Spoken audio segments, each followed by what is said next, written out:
What if the silence you're hearing today isn't just quiet, but a sign that something has shifted, not in your house, but in your place inside the family?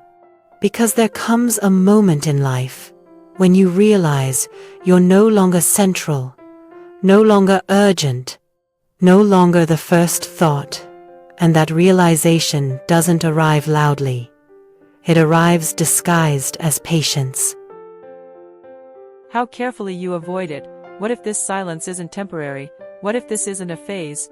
What if this is the new shape of your place in their lives? Because there was a time when the phone rang too much, when your name appeared without warning, when your presence was assumed, and now even your absence seems easy to manage, and that's when silence changes, when you realize someone could reach out but doesn't. And once that thought appears, it refuses to leave. You start noticing things you never counted before, how long the days stretch, how often your hand reaches for the phone without a reason, how hope now arrives cautiously instead of freely, because hope used to belong to you, and now it feels borrowed, conditional, delayed, and every unanswered moment whispers something uncomfortable. Maybe you are still loved, but no longer needed. Maybe affection remains, but urgency has quietly disappeared. And this doesn't happen all at once, it happens in fragments: a shorter call, a postponed visit, a promise that fades without explanation, small enough to excuse, heavy enough to collect, until one day you realize you've started protecting others from your disappointment,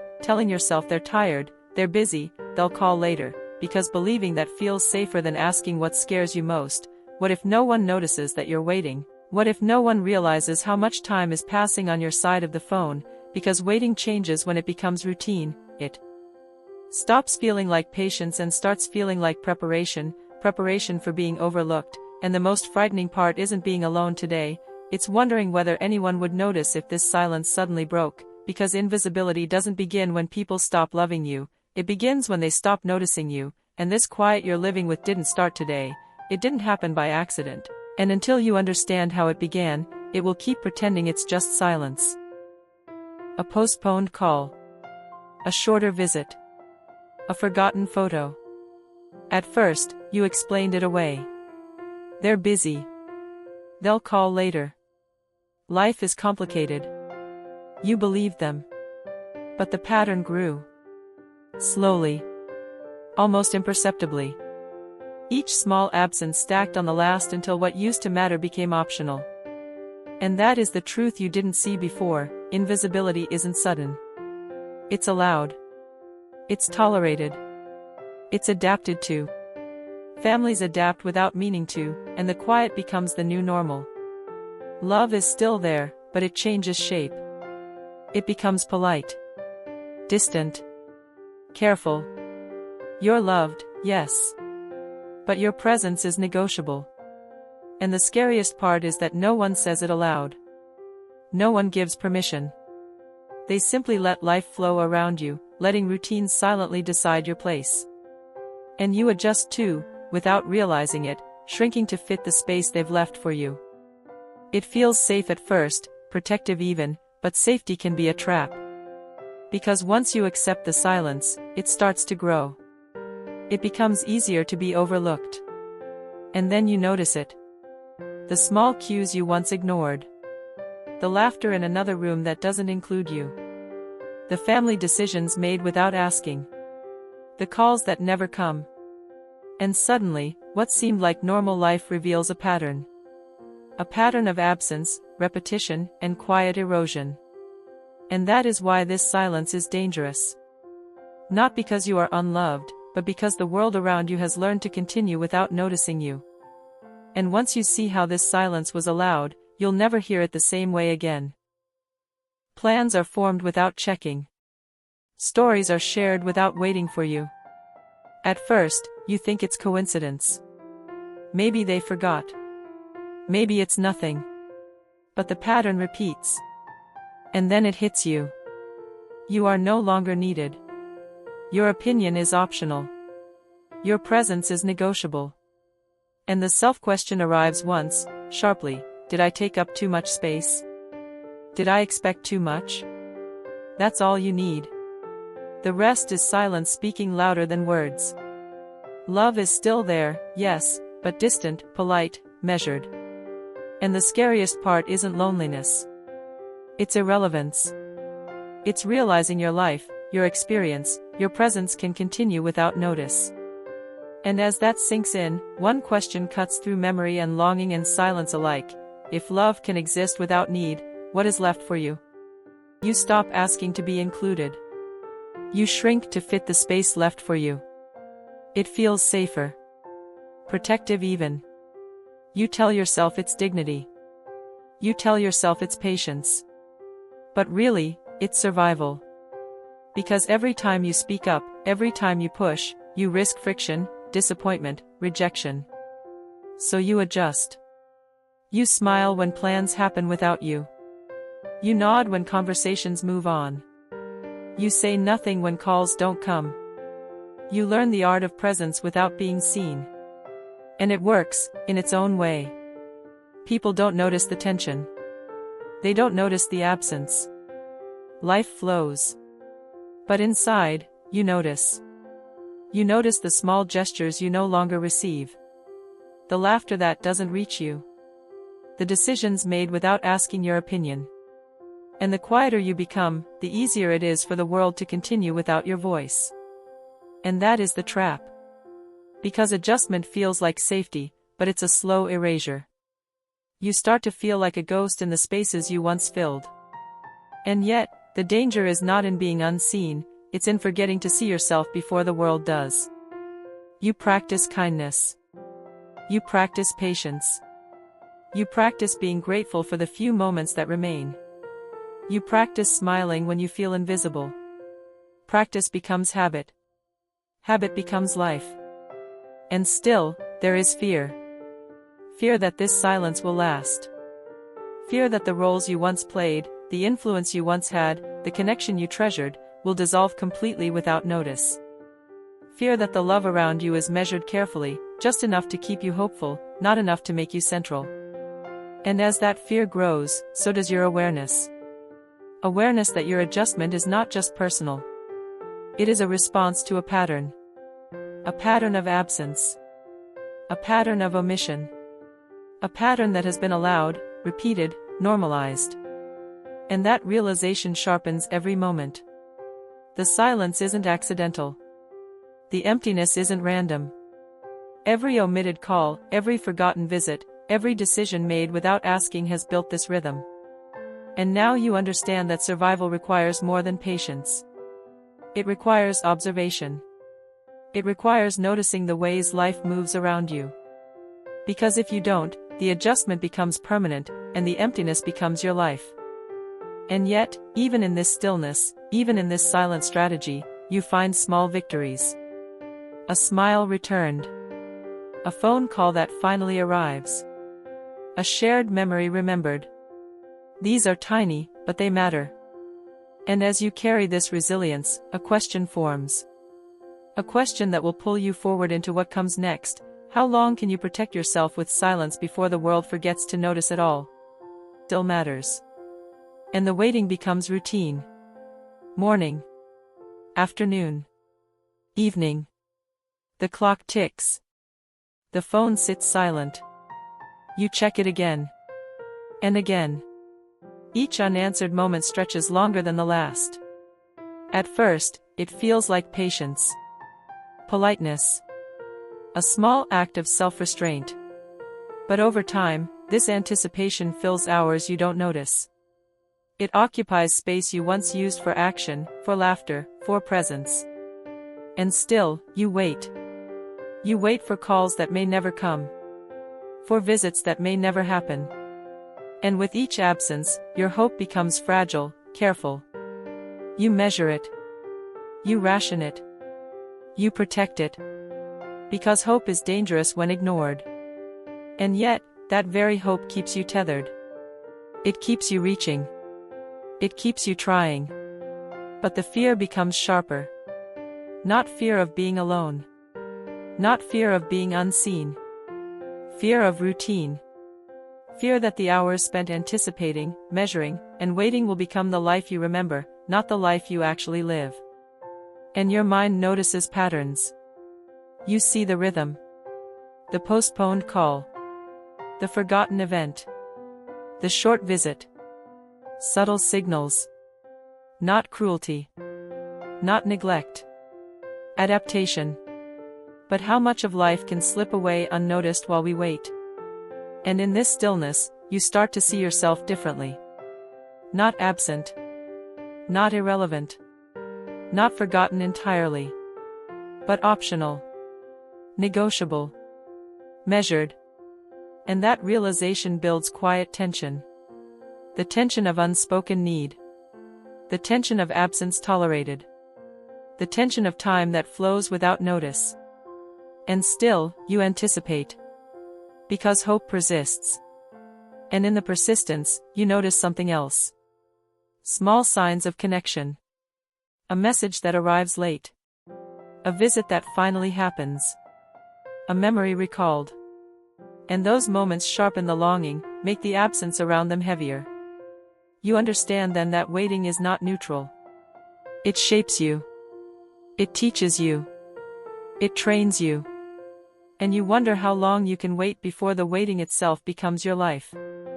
And the most unsettling thought forms at the edge of your mind: what if this ritual, this routine of anticipation, becomes permanent?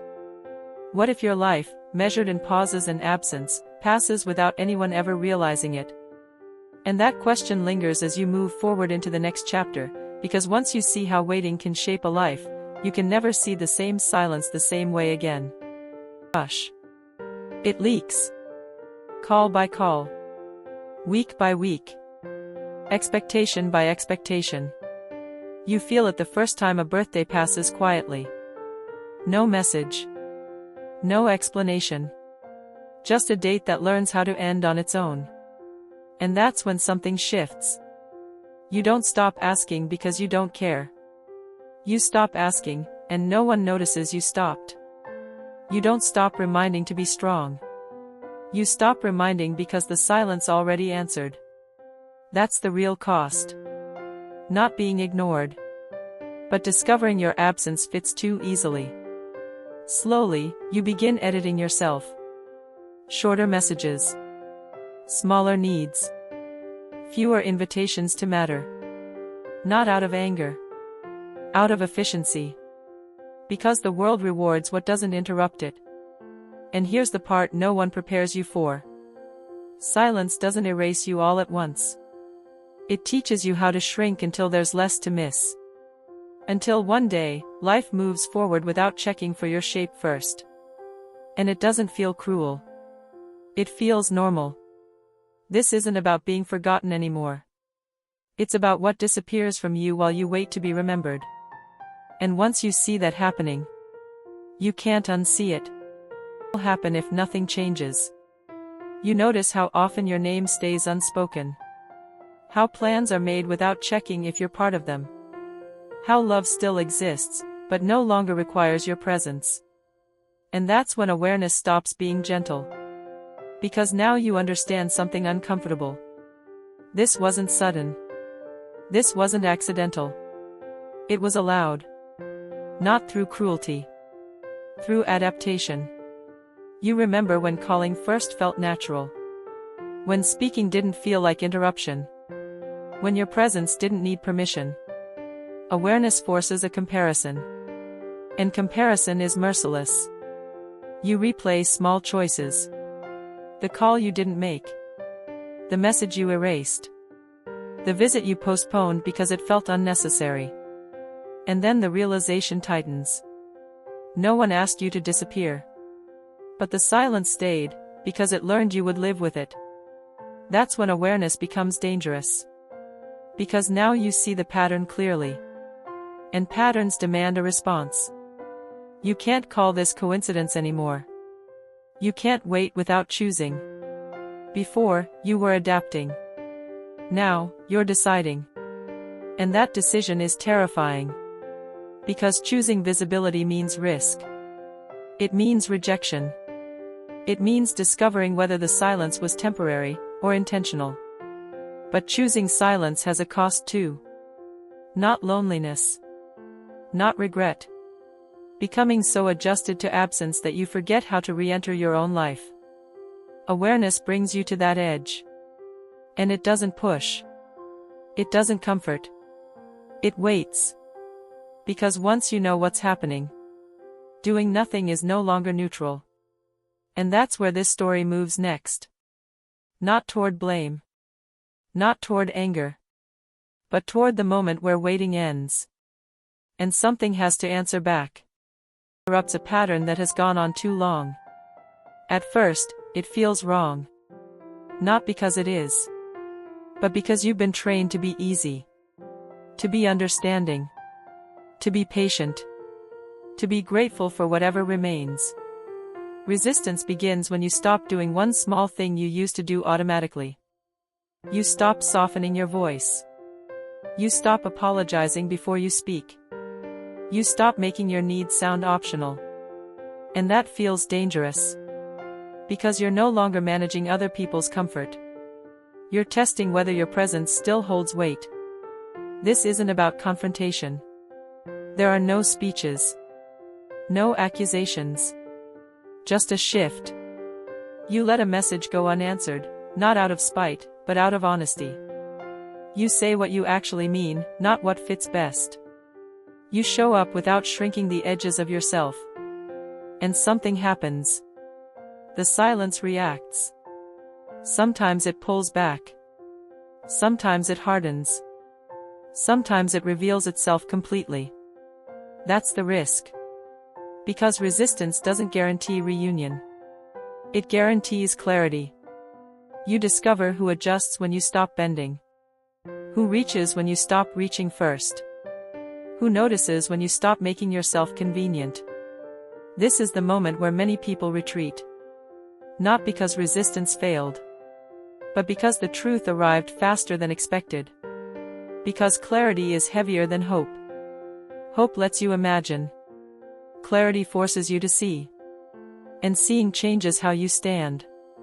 You realize that reclaiming yourself isn't dramatic. It's quiet. It's firm. It's final. You are no longer waiting to be chosen. You are choosing where to remain. That doesn't fix everything. It doesn't bring back time. It doesn't restore every connection. But it does something more important. It stops the erosion. And once that erosion stops, something inside you begins to return. Not loudly. Not all at once. But enough to know this isn't the end. It's the first time the silence is no longer in control. A pause in conversation where your opinion is finally heard. And some shifts are sharper. A question asked aloud you never expected. A plan made that suddenly includes you. A recognition you didn't demand, but deserved. But consequences are never uniform. Not all of them are pleasant. Not all of them validate your presence. Because some people cannot adjust. Some prefer the old pattern. Some resist change, even when you do not. And that resistance can sting. A rejection. A cold glance. A meeting where your absence is still assumed. And that is the paradox. Resistance brings clarity. But clarity brings choice. And choice has consequences, both gentle and harsh. You begin to notice a shift inside yourself. A return of weight. A return of shape. A sense that your presence matters, even if imperfectly. You also notice the cost. The energy it takes to hold space. The courage it takes to continue. The small heartbreaks that come when expectations are unmet. And still, you continue. Because clarity is stronger than comfort. Because knowing where you stand, even if others cannot meet you there, restores something essential. This is the first lesson of consequence. Change will ripple. It will affect others. It will affect you. And you cannot control the path. But you can control the decision to move forward. To stand firm. To be present. To let silence no longer dictate the shape of your life. Some doors open quietly. Some remain closed. Some reveal truths you never anticipated. And as all of this unfolds, you realize. Resistance was never about forcing anyone to change. It was about reclaiming the parts of yourself that waiting had taught you to hide. And in that reclamation, the story begins to tilt. Not toward blame. Not toward forgiveness. But toward truth. The truth that even in absence, in neglect, in quiet erosion, you can choose to be visible. And that choice is its own consequence. It is both liberating and irreversible. A dinner plan pauses for your opinion. A story is shared, and this time, it reaches you first. You notice small adjustments, chairs pulled closer, voices softer, glances longer. And sometimes, the reaction is resistance. A sigh, a raised eyebrow, a forgotten apology. People notice change, and not everyone welcomes it. Your presence, once assumed optional, now becomes deliberate. And that deliberation creates tension. You feel it in conversations. The way a question lingers longer than before. The way a choice is double-checked, as if you might intervene. It is subtle, but unmistakable. The balance of power, once invisible, is shifting. And inside you, something changes too. Confidence returns quietly. Voice grows firmer without effort. Expectations realign, not with force, but with clarity. You also notice surprises. Small gestures you never expected, help offered without prompting, a compliment, a remembered habit, a shared memory acknowledged. These moments feel fragile. Precious. Unsteady, but proof. And still, not everyone adapts. Some resist, consciously or unconsciously. You realize that your choices now ripple outward. A pause here, a question there, a presence asserted quietly. And you cannot control all reactions. Only your own. That is the subtle lesson of Module 10, visibility has consequences. Some warm. Some uncomfortable. Some illuminating. And with each ripple, you learn more about the family you thought you knew. About what is essential. About what is optional. About how patterns can bend when someone refuses to remain invisible. It is not dramatic. There are no sudden reconciliations. No fireworks. Just shifts. Subtle, persistent, undeniable shifts. And you notice, most importantly, that these shifts reflect not only the family around you, but the person you have quietly become. Someone who can hold space.